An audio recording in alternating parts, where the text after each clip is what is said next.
नमस्कार, आप देख रहे हैं बहस का नंबर 1 शो महाबहस। आपके साथ में हूं अमित गर्ग शुक्ला। सरकार ने कोरोना के खतरे को देखते हुए पूरे देश को लॉक कर दिया ताकि वायरस के संक्रमण को रोका जा सके, लेकिन ऐसा हुआ नहीं। संक्रमण के मामले बढ़ते जा रहे हैं और अब श्रमिकों की घर वापसी के बाद आंकड़ा और तेजी से बढ़ रहा है। ऐसे में सवाल यह है कि क्या जिसका डर था वही हो रहा है।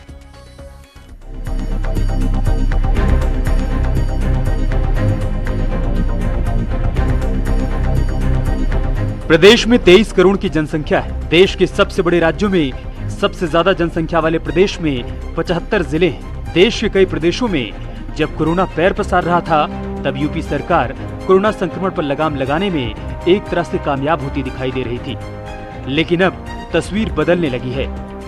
ऐसा क्यों कहना पड़ रहा है, इसकी पूरी तहकीकात आपके सामने रखेंगे। सरकार के पास कोई डेटा नहीं है, लेकिन जो तस्वीर अब तक साफ हुई है वो हैरान करने वाली है। प्रयागराज वो जिला था जो कभी ग्रीन जोन में शामिल था, लेकिन संगम नगरी अब परेशान है क्योंकि कोरोना पॉजिटिव मिलने का सिलसिला जारी है। 4 कोरोना पॉजिटिव मरीज एक ही परिवार के मिले हैं, जिन्होंने मुंबई से घर वापसी की है। मऊ में कोरोना पॉजिटिव मिला है जो महाराष्ट्र से लौट कर आया है। लखीमपुर खीरी में 9 कोरोना पॉजिटिव मरीज मिले हैं। इनकी ट्रेवल हिस्ट्री भी मुंबई के धारावी से जुड़ी हुई है। और महाराजगंज में 2 नए केस मिले हैं जिन्होंने दिल्ली और मुंबई से घर वापसी की है। ये कुछ जिलों की कहानी है, लेकिन इन्होंने सरकार की मुश्किल बढ़ा दी है। सरकार अब जमातियों से ज्यादा प्रवासियों से फैलने वाले संक्रमण से चिंतित दिखाई दे रही है। सरकार नाम लेने से कतरा रही है, लेकिन बढ़ते आंकड़े संकेत देते दिखाई दे रहे हैं। प्रदेश में अब घरातियों से ज्यादा बाराती मुश्किल पैदा करने वाले हैं। आज के उसमें टोटल पॉजिटिव हमारा 45 ही है और 45 में से हम निकाल लें तो मुश्किल से हमको लगता है 15 या 20 ऐसे कुछ होंगे जो उस लेबर कैटेगरी में आ सकते हैं।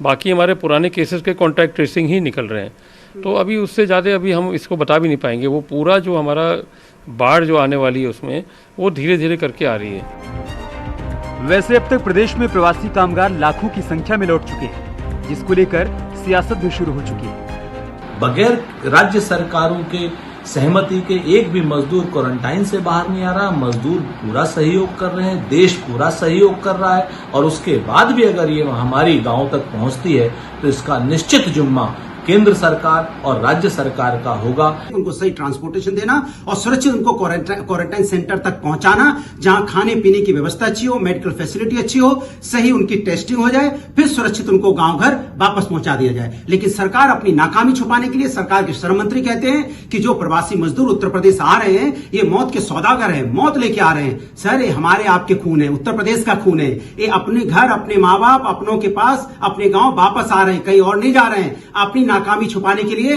अपने प्रवासी मजदूरों पे, गरीब मजदूरों को दोष मत दीजिए। आप अपनी नाकामी को एक्सेप्ट कीजिए कि आप नाकाम हैं। अब तक की तस्वीर बताती है कि पूरे प्रदेश में 52 कोरोना पॉजिटिव हाल में सामने आ चुके हैं, जिनकी ट्रेवल हिस्ट्री दूसरे राज्यों से जुड़ी हुई है। ऐसे में न्यूज़ 18 सवाल पूछ रहा है। सवाल ये कि क्या प्रवासियों की वजह से कोरोना गांव तक पहुंचने का खतरा बढ़ गया है। साथ ही सवाल ये भी कि जिस बात का डर था वही तो नहीं हो गया, क्योंकि मुंबई और गुजरात से यूपी आए लोगों को कोरोना हुआ।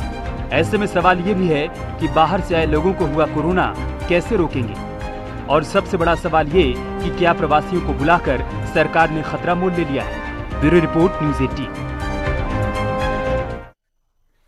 और इन्हीं सवालों पर चर्चा करने के लिए हमारे साथ खास मेहमान जुड़ चुके हैं। दिनेश सिंह हमारे साथ जुड़ चुके हैं, आप नेता हैं भारतीय जनता पार्टी के। सुरेंद्र राजपूत हमारे साथ जुड़ चुके हैं, प्रवक्ता हैं कांग्रेस पार्टी के। अवनींद्र यादव भी हमारे साथ जुड़ेंगे, समाजवादी पार्टी के नेता हैं। और डॉक्टर निम्मी रस्तोगी हमारे साथ जुड़ चुकी हैं, आप हेल्थ एक्सपर्ट हैं। दिनेश जी, मैं शुरुआत आपसे करूंगा। प्रयागराज में 4 प्रवासी संक्रमित हैं, लखीमपुर खीरी में 9 प्रवासी संक्रमित हैं। कुल मिलाकर 52 लोग ऐसे पाए गए हैं जो कि प्रवासी हैं और संक्रमित हैं। 75 जिले संक्रमित हो चुके हैं सर उत्तर प्रदेश के। अब क्या जिसका डर था वही हुआ क्या?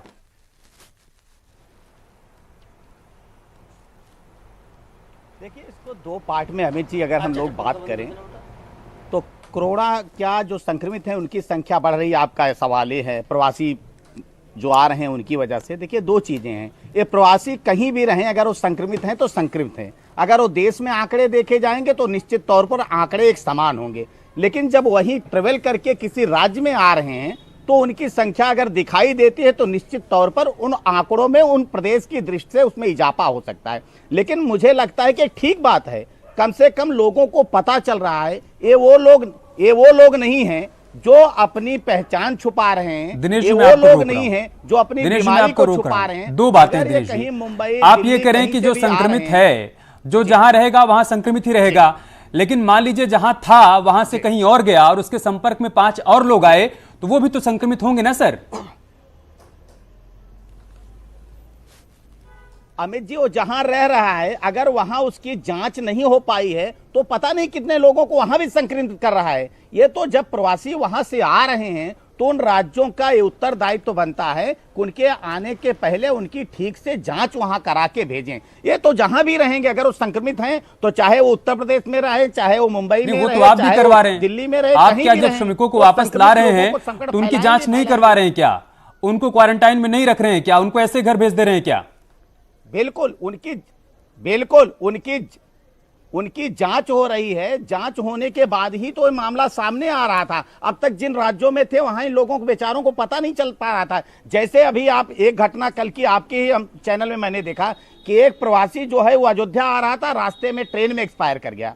अगर उसकी ठीक से उस राज्य में उसकी जांच हो गई होती तो मुझे लगता है कि स्थिति ना होती। तो आने के पहले जिस राज्य में लोग हैं, अगर उस राज्य के लोग उन प्रवासी मजदूरों की ठीक से देखभाल कर लें, ठीक से जांच कर लें, ठीक से उनके रहने और खाने की व्यवस्था कर दें, तो जहां भी रहें वो सुरक्षित रहें और लोग पलायन भी नहीं करेंगे। और इस डर से मुझे लगता है किसी भी राज्य की सरकार का ये उत्तरदायित्व नहीं होता है कि अपने लोगों को लाने से वो बचे। और मुझे लगता है, मैं तो माननीय योगी आदित्यनाथ जी की इस बात की सराहना करता हूं कि सबसे ज्यादा लगभग 350 ट्रेनों के द्वारा अपने श्रमिकों को, अपने मजदूर भाइयों को वहां से निकालकर कम के यहां अपने यहां लाके उनकी जांच करवा रहे हैं, उनका इलाज करवा रहे हैं। सर जल्दी से अब ये भी बता दीजिए कि जो लोग होम क्वारंटाइन हैं उनकी निगरानी की क्या व्यवस्था है आपके पास? गांव में जो विलेज क्वारंटाइन सेंटर्स आपने बनाए हैं उसमें निगरानी की क्या व्यवस्था है आपके पास?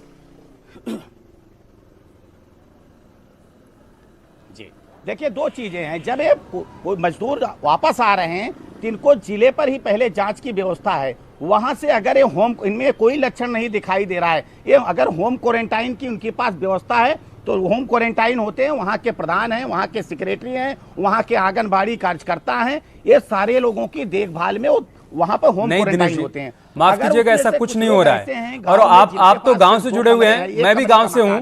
जो जानकारी मुझे मिल रही है ना, गांव में जिसका जहां मन कर रहा है वहां उठ रहा है, बैठ रहा है। स्कूलों में जिसको आपने होम क्वारंटाइन किया है ना, स्कूलों में जिनको आपने क्वारंटाइन किया है वो भी चहलकदमी कर रहे हैं। सर माफ कीजिएगा, उनकी निगरानी की व्यवस्था नहीं है दिनेश जी, और यही वजह है कि ये खतरा और बढ़ जाएगा, इस बात का डर बढ़ गया है।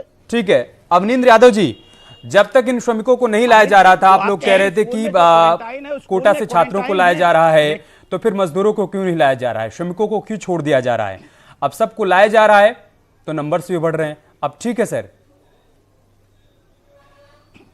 जी, हेलो अवनींद्र यादव, आवाज मिल पा रही है आपको? जी जी बोलिए। हाँ जी जी, क्या? हाँ यादव जी, मेरा सवाल ये है कि जब कोटा से छात्रों को लाया गया तो अखिलेश यादव ने सवाल किया कि फिर मजदूरों और श्रमिकों को क्यों छोड़ा जा रहा है, उनको भी लाया जाए। अब उनको लाया जा रहा है तो आंकड़े लगातार बढ़ते जा रहे हैं। तो मेरा आपसे सवाल है कि अब ठीक है, अब जो हो रहा है वो सही है? नहीं, अब जो हो रहा है वो देर में उठाया गया कदम है। अगर जो हमारे नेता माननीय अखिलेश यादव जी ने जब समय समय पे चेताने का काम किया, तो ये सरकार एक तरह से बिल्कुल हिटलर शाही तरीका अपना रही है, चाहे वो राज्य सरकार हो भारतीय जनता पार्टी की या केंद्र सरकार हो। मेरा कहना केवल इतना है कि विपक्ष को यदि कॉन्फिडेंस में इस महामारी के दिनों में ले लिया जाए तो कहीं इनकी नाक नीचे नहीं हो जाएगी। और खुद भी सलीका नहीं है इतना सरकार चलाने का कि जब महामारी फैल रही थी उसके बाद लगातार विपक्ष मांग कर रहा था कि जो हमारे लोग फंसे हुए हैं उनको मंगाओ, तो लगातार 40-45 दिन के बाद ये मशक्कत उत्तर प्रदेश की सरकार ने की। लेकिन जब वो मजदूर बुलाए गए तो ना तो वहां जांच हुई उनकी, और यहाँ पे जब जांच हुई तो वो भी संतोषजनक जांच नहीं हुई। और जैसा कि आप कह रहे थे क्वारंटीन सेंटर में आगरा में बैठा हूं, मैं बड़े अदब के साथ कह सकता हूं, विनम्रता के साथ कह सकता हूं कि भारतीय जनता पार्टी का पूरा प्रशासनिक अमला आगरा मॉडल में बिल्कुल फेल हो गया है। और जो मुख्यमंत्री जी जो टीम भेजते हैं उसके बावजूद भी लोगों के सब बदल जाते हैं। कितनी दुखद स्थिति है यहाँ क्वारंटीन सेंटर्स में या डेड बॉडी चेंज हो जाती हैं। आप बताइए कितना दुखद विषय है। आज एक माँ अपने बच्चे को सूटकेस पर बिठा के खींचने का काम कर रही है। ये इस तरह से भारतीय जनता पार्टी की सरकार ये तो कह रही काम तो करना चाहती है, लेकिन वो सलीके से काम नहीं हो रहा, इससे और परेशानियां बढ़ेंगी। दिनेश जी, ये तस्वीर तो आपने भी देखी होगी जो आगरा से आई है, कैसे सूटकेस पे एक बच्चा लटका हुआ है, क्या है कि और उसकी माँ सूटकेस को खींच रही है। मैंने यही कहा जी, हमने यही कहा अमित जी, मैंने यही कहा कि ऐसे समय में जब वैश्विक महामारी पूरी दुनिया में फैली हुई है, बड़े बड़े मुल्क जिनके यहाँ स्वास्थ्य सेवाएं नंबर और 2 पर थे वो घुटने पे आ गए हैं, ऐसे समय में ये देश के यशस्वी प्रधानमंत्री और उत्तर प्रदेश के यशस्वी मुख्यमंत्री योगी आदित्यनाथ की देन है कि जो सबसे ज्यादा मेहनत करके, मुझे लगता है 40 दिन बीत जाने के बाद आपको समझ में आया कि मजदूरों और श्रमिकों को भी लाना चाहिए, पत्थर है, तब तक जो जहां था वहां पर संक्रमित हो गया। सुरेंद्र राजपूत जी, नहीं अमित जी, क्या राज्यों ने अपनी अपनी जिम्मेदारी सही तरीके से निभाई क्या? अवनीश जी कोटा से सबसे पहले जो राज्यों के ठीक है दिनेश जी, विचार कर रहे थे, हो गया, आपका जवाब आ गया, आपका जवाब आ गया, अवनीश जी को मिल गया होगा, उस पर वो काउंटर करेंगे। सुरेंद्र राजपूत जी, सवाल यही है सर कि क्या सभी राज्यों ने अपनी अपनी जिम्मेदारी सभी तरीके से निभाई क्या, सही तरीके से? क्योंकि अगर कोई नागरिक किसी राज्य का नागरिक है तो उतना ही वो हिंदुस्तान का भी नागरिक है। वो जिस भी राज्य में था उस राज्य की जिम्मेदारी नहीं बनती थी सर?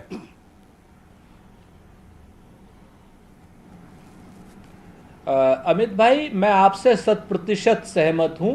सच्चाई यह है कि हम लोग देश के नागरिक पहले हैं, राज्य या घर के नागरिक बाद में हैं, गली मोहल्ले के नागरिक बहुत बाद में हैं।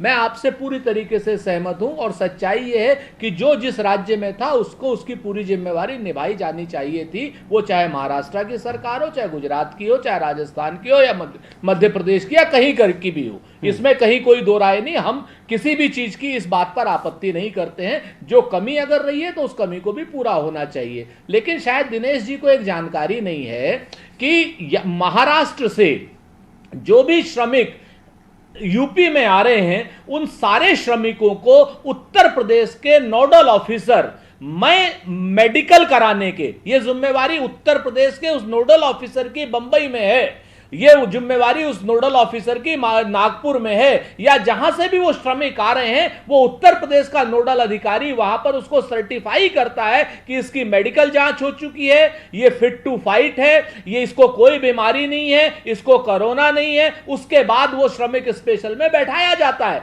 ये महाराष्ट्र सरकार नहीं बैठाती है, ये बाकायदा उत्तर प्रदेश का नोडल अधिकारी बैठाता है। तो इस बात की जानकारी करनी चाहिए और इस तरीके की हल्की बात इस आपदा के समय पर नहीं करनी चाहिए, जो कहीं ना कहीं अपनी पार्टी को या आदरणीय मोदी जी को या योगी जी को बचाने का एक निर्लज्ज प्रयास हो। यहां पर किसी की भी अगर कोई कमी है तो उस कमी पर हमें चर्चा करनी चाहिए, ना कि अपने आप को बचाने की बात करनी चाहिए। ठीक है सर, इसके लिए आपका धन्यवाद कि आपने ईमानदारी से माना कि राज्यों की जिम्मेदारी बनती है, लेकिन राज्यों ने जिम्मेदारी नहीं निभाई ना सर। जितनी जिम्मेदारी उत्तर प्रदेश के नोडल अधिकारियों की है उतनी जिम्मेदारी महाराष्ट्र के भी अधिकारियों की भी है, राजस्थान के अधिकारियों की भी है, गुजरात के अधिकारियों की भी है कि वो सुनिश्चित करें कि उनके यहाँ जो मजदूर, जो श्रमिक दूसरे राज्यों के फंसे हैं वो संक्रमित हैं या नहीं, वो जाने की स्थिति में है या नहीं। लेकिन वैसा नहीं हुआ सर।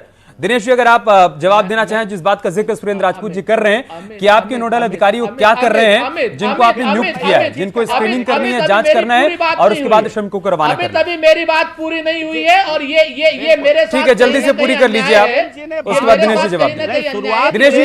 दिनेश जी उनकी बात पूरी हो जाने दीजिए। अंत में वो राजनीति पे आ गए। सुरेंद्र जी, अब सुनिए। मैं 2-3 चीजें बहुत स्पष्ट रूप से कह देना चाह रहा हूं अमित। पहली बात तो यह है कि आज की डेट में इस आपदा के समय में तू मैं की राजनीति को बिल्कुल उचित नहीं है। और सच बात यह है कि जब यहां से लखनऊ से ट्रेन से उतार करके जमातियों, क्या नाम, श्रमिकों को, प्रवासी श्रमिकों को उनके गांव भेजा जा रहा था, तब भी उनको बाकायदा ट्रेस और टेस्ट किया गया है। ठीक तो है, अगर ये ट्रेस, अब जवाब ले लेते हैं। दिनेश जी जल्दी से जवाब दीजिए, उसके बाद में डॉक्टर निमी के पास जाऊंगा। पर कमी है दिनेश जी, अगर बंबई में भी कमी है और लखनऊ में भी कमी है, आगे आपका सवाल आ गया। उत्तर प्रदेश की सरकार को और इनके कथित यशस्वी मुख्यमंत्री को जिम्मेवारी लेनी होगी। असल में कांग्रेस पार्टी की विडंबना अमित जी यही है, कहते हैं कि राजनीति नहीं होती है, ये कह के सिर्फ और सिर्फ राजनीति करते हैं। क्या ये सिर्फ उत्तर प्रदेश सरकार की जिम्मेदारी है? सुरेंद्र राजपूत जी, ईमानदारी से और दिल पर कलेजे पर हाथ रख के बताइएगा कि उत्तर प्रदेश के मुख्यमंत्री ने 333 रेलगाड़ियां बुक करके अपने श्रमिकों को लाई। मैं आपसे पूछना चाहता हूं, कांग्रेस की शासन में जहां सरकारें हैं, चाहे वो राजस्थान की हो, चाहे छत्तीसगढ़ की हो, चाहे महाराष्ट्र की, मैं चुनौती देके पूछता हूं कि कितनी ट्रेनों की डिमांड आपकी सरकारों ने की है, मुझे बता दीजिए। अगर नैतिक साहस है तो आप बताइए सुरेंद्र राजपूत जी, आपको न जानकारी हो तो मैं बताता हूं। मैं आपको बताता हूं, आप विषयांतर करने में माहिर हैं दिनेश जी, तो मैं आपको ये भी बता देता हूं कि जो 300 ट्रेनें आई हैं उनमें से कम 100 ट्रेनों का पैसा कांग्रेस ने दिया है। आप राजनीति करना चाहते हैं तो राजनीति करिए। ये आप लोग इस तरीके से सरकार चला रहे हो जैसे कोई भूखा सरकार चलाता है। आप अपने पैसे को अपनी जेब में रखना चाहते हो, लूटना चाहते हो, श्रमिकों से पैसा लेना चाहते हो, श्रमिकों का टिकट आप श्रमिकों से लेना चाहते हो और हम वो पैसा कांग्रेस के लोग दे रहे हैं। सारी उत्तर प्रदेश में जितनी ट्रेनें आ रही हैं उनका सारा पैसा, चाहे वो सूरत से आ रही हो, चाहे वो अहमदाबाद से, दुखद है कि जिनके ऊपर जिम्मेदारी है श्रमिकों को उनके घर तक पहुंचाने की, सब लोग तू मैं करने में जुटे हुए हैं और श्रमिक और मजदूर कुछ ट्रेनों पर मर रहे हैं, कुछ बैल बनकर बैलगाड़ी में जुट रहे हैं, तो माएं ऐसी भी हैं जो बच्चों को सूटकेस पर लादकर घसीटने को मजबूर हैं। डॉक्टर निमि रस्तोगी जी, ठीक है सर, मैं आऊंगा आप लोगों के पास। डॉक्टर निमि रस्तोगी जी, प्रधानमंत्री मोदी ने जब मुख्यमंत्रियों के साथ वीडियो कॉन्फ्रेंसिंग की तो उन्होंने कहा कि मैं तो ये चाहता था लॉकडाउन लागू करते वक्त कि जो जहां पर है वहीं पर रहे, लेकिन मानस मन के आगे मुझे कुछ फैसले बदलने पड़े मजबूरी में। क्या उसी मानस मन की वजह से ही आज ये परिणाम है कि संक्रमण के मामले तेजी से बढ़ते जा रहे हैं? आज ये आंकड़ा 80,000 के आसपास पहुंच चुका है।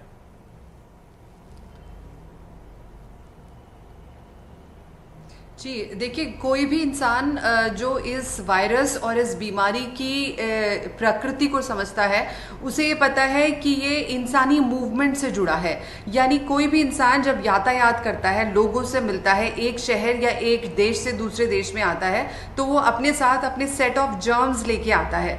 तो अगर हम प्रवासी मूवमेंट की बात कर रहे हैं और हम ये सोच रहे हैं कि इन्फेक्शन ट्रांसमिट नहीं होगा, तो हम मेरे ख्याल से बहुत बड़े गलतफहमी में रह रहे हैं। जब भी कोई मूवमेंट होगा, यानी कि वो शहर जहां ज्यादा फ्लाइट्स आती हैं, जहां ज्यादा बसें आती हैं, वो ज्यादा संक्रमण के शिकार हैं। आप यूएस को देख लीजिए, इटली, स्पेन को देख लीजिए, दिल्ली और मुंबई इसके उदाहरण हैं।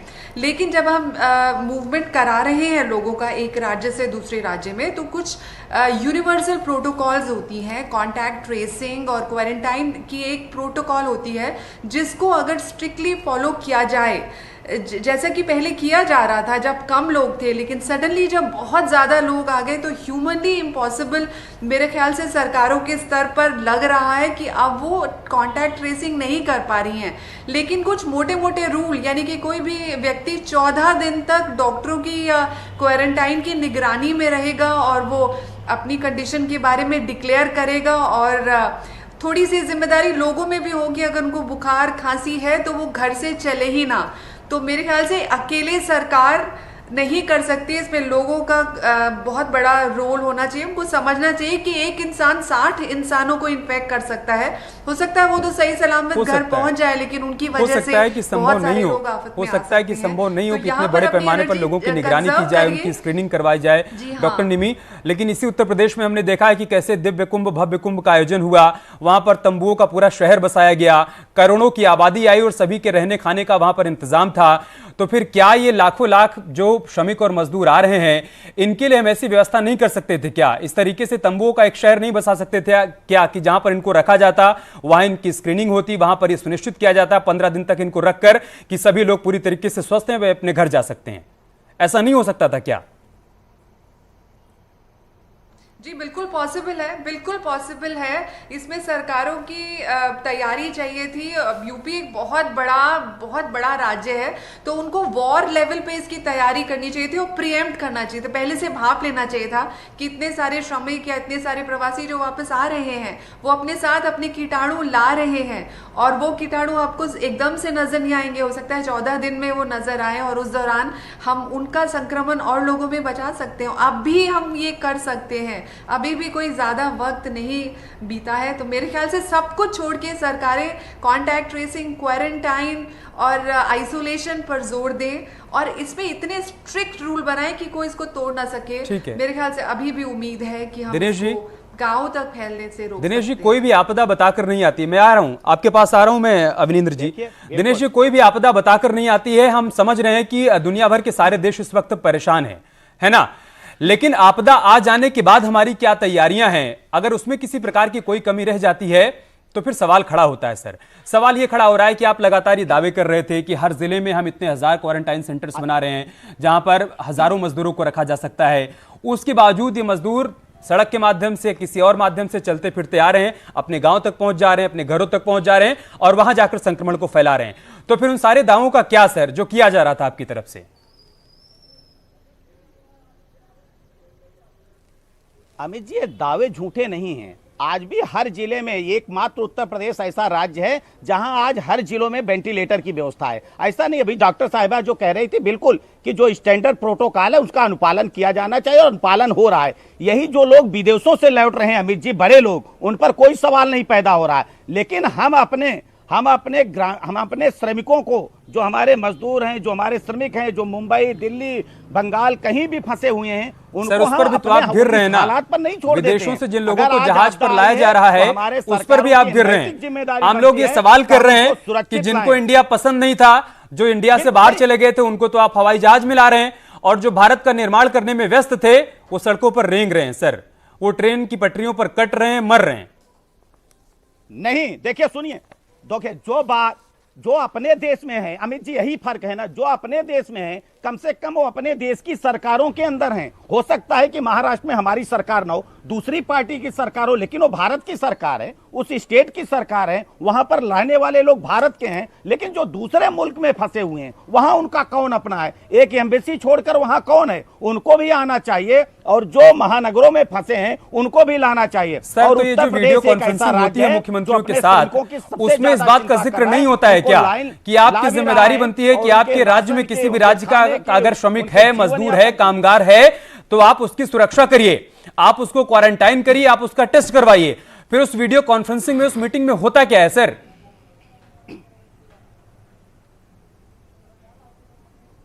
नहीं, यही होता है। देखिए, प्रतिदिन माननीय, वही तो मैं कह रहा हूं कि मुख्यमंत्री जी सिर्फ ऑफिस में बैठ के काम नहीं कर रहे हैं, वो जिलो जिलो जा रहे हैं, वो सारी चीजों को, उनके खाने की, उनके क्वारंटाइन सेंटर की, उसको खुद देख रेख कर रहे हैं। मैंने कहा यही अंतर है माननीय योगी आदित्यनाथ जी में और दूसरे लोगों में। जरा महाराष्ट्र की हालत देख लीजिए, महाराष्ट्र में मरीजों की संख्या, पश्चिम बंगाल में आप देख लीजिए, आंकड़े वहां नहीं गिन पा रहे हैं, कितने मरीज हैं, कितने वहां मौतें हो रही हैं, कोई कुछ बता रहा है। कोई मरीजों की सबसे बड़ा संख्या प्रदेश इसलिए उत्तर ज्यादा प्रदेश। है आज कि वहां पर रिकवरी रेट विदेश पूरे से देश लोग आए हैं, में, पूरे और देश आप में। अरे सर, इसमें कोई वाहवाही लूटने की बात थोड़ी ना है कि किसी राज्य में मरीजों की संख्या कम है और किसी राज्य में मरीजों की संख्या ज्यादा है। उत्तर प्रदेश में है तो सब देश के नागरिक ही ना।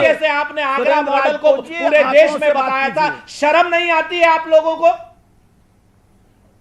जो आंकड़ों की बात करिए ना, आगरा मॉडल क्या है? आगरा मॉडल में आप लोगों ने जानवरों की तरीके से खाना दिया है मरीजों को। इलाहाबाद में क्वारंटाइन में आपने जानवरों की तरीके से सरकार है, आंकड़े कितने हैं जरा बताइए? आगरा मॉडल को जरा आपको जानकारी है तो बताइए। सबसे फेल मॉडल आगरा राजपूत, आज आपकी राजपूत जी जरा बताइए, महापौर डेथ रेट क्या है महाराष्ट्र का? जानकारी है कि नहीं है? फिर से कह रहा हूं, आगरा मॉडल वहां पेशेंट कहीं ना कहीं हो रहे हैं, जानकारी है? जानकारी हो तो जानकारी लेके आइए ना। आदित्यनाथ कर वहाँ की रिकवरी रेट क्या है? जानकारी है? नहीं जानकारी है? इस जगह पे भी आपको जानकारी ही नहीं है और अपनी राजनीति या जानकारी होगी तो आप कहना नहीं चाहते हैं, यही दिक्कत है आपको। अरे हमको कोई जानकारी नहीं, सारी जानकारी आप ही लोगों को है और सारी जानकारी सत्ता को है। अच्छा कहने का साहस होना चाहिए, साझा ही नहीं करना चाहती सरकार। अगर अवनींद्र यादव भी कुछ कहना चाहते हैं, उनकी भी सुन लीजिए सर, उनकी भी सुन लीजिए। क्या पता वो भी कुछ सुझाव दे रहे हो कि क्या किया जाए जिससे संक्रमण को गांव में फैलने से रोका जा सके, क्योंकि चुनौती तो अब यही है कि जो श्रमिक और कामगार आए हैं उनसे जो संक्रमण फैल रहा है उसको कैसे रोका जाए। अवनींद्र यादव जी, मैं बहुत विनम्रता के साथ आदरणीय दिनेश जी से निवेदन करना चाहूंगा कि ये वक्त अब ऐसा नहीं है कि आप हमारे ऊपर आरोप लगाओ या हम कांग्रेस के ऊपर आरोप लगाएं।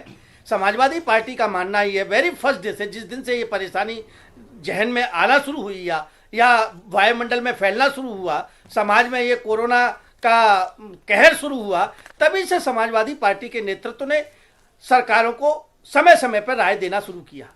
लेकिन मैं बहुत विनम्रता के साथ कहना चाहता हूं कि पता नहीं क्या दिक्कत है भारतीय जनता पार्टी के नेताओं में कि पूरे समूल विपक्ष को नष्ट करने के अलावा या विपक्ष को कटघरे में खड़ा करने के अलावा कोई अच्छी राय मानने को तैयार नहीं है भारतीय जनता पार्टी के नेता। और आज इसीलिए मैं आगरा में बैठ के आपसे बात कर रहा हूं, पूरे उत्तर प्रदेश के साथियों को अवगत कराना चाहता हूं कि जो दुर्दशा लगातार चेताने के बावजूद, सरकारों को चेताने के बावजूद हमारे दिनेश जी क्या दिक्कत है? अगर पूरे विपक्ष को आप भरोसे में ले लें, भाई उनसे भी सुझाव लीजिए ना कि क्या इस मुश्किल की घड़ी में क्या बेहतर हो सकता है। नहीं होगा तो कम से कम आप ये तो कहेंगे कि इन्होंने सुझाव दिया था, हमने माना, नहीं असर हुआ तो क्या हुआ?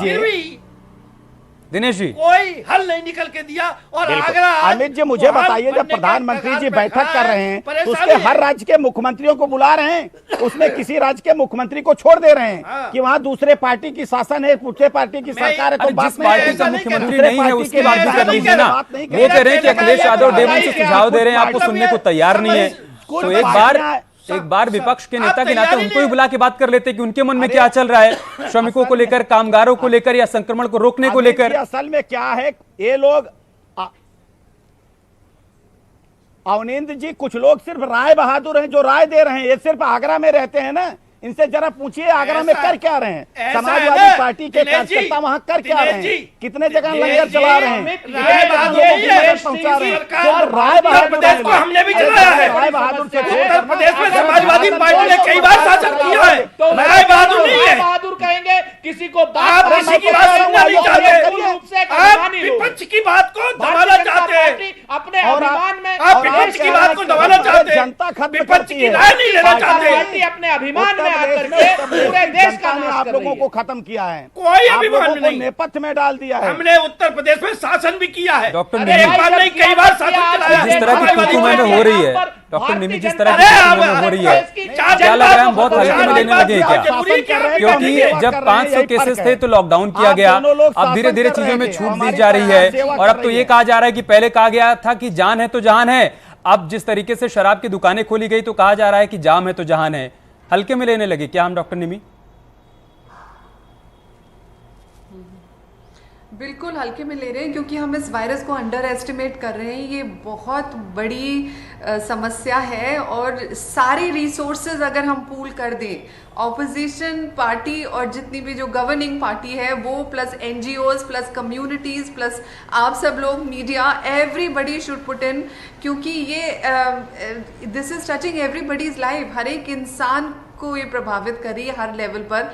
तो मेरे ख्याल से हमें अपनी एनर्जी ज़्यादा वेस्ट ना करते हुए हर संभव कोशिश और हर सपोर्ट हमें उनको देना चाहिए जो लीडरशिप पोजीशन में है, ताकि वो उनके हाथ सशक्त हो, और साथ साथ सजेस्टिव क्रिएटिव सजेशन देने चाहिए, ना केवल कि उनको पुल डाउन करना है। मैं अभी भी कह रही हूँ कॉन्टैक्ट ट्रेसिंग करिए, टांग खिंचाई से काम नहीं चलेगा, सबको एकजुटता दिखानी होगी, सुझाव देना होगा, और दिनेश जी आपको सुझाव को सुनना भी होगा, और उन तस्वीरों पर भी ध्यान देना होगा। सर, कोई इंसान अगर बैल बनकर बैलगाड़ी में जुट जाए तो तस्वीर सर आज का हिंदुस्तान स्वीकार नहीं करेगा। सर, आप कितनी भी दलील देते रहिए, कोई ये मानने को तैयार नहीं होगा कि आपने इंतजाम किया, उसके बावजूद एक माँ अपने बच्चे को सूटकेस पर लाद कर ढोने को मजबूर थी सर, है ना? तो आप कितनी भी दलील देंगे, लेकिन आज का हिंदुस्तान इन दलीलों को स्वीकार नहीं करेगा। सर, इन तस्वीरों पर भी ध्यान दीजिए, सत्ता में आप हैं, व्यवस्था आपको बनानी होगी। बहुत शुक्रिया आप सभी का हमारे का हिस्सा बनने के लिए।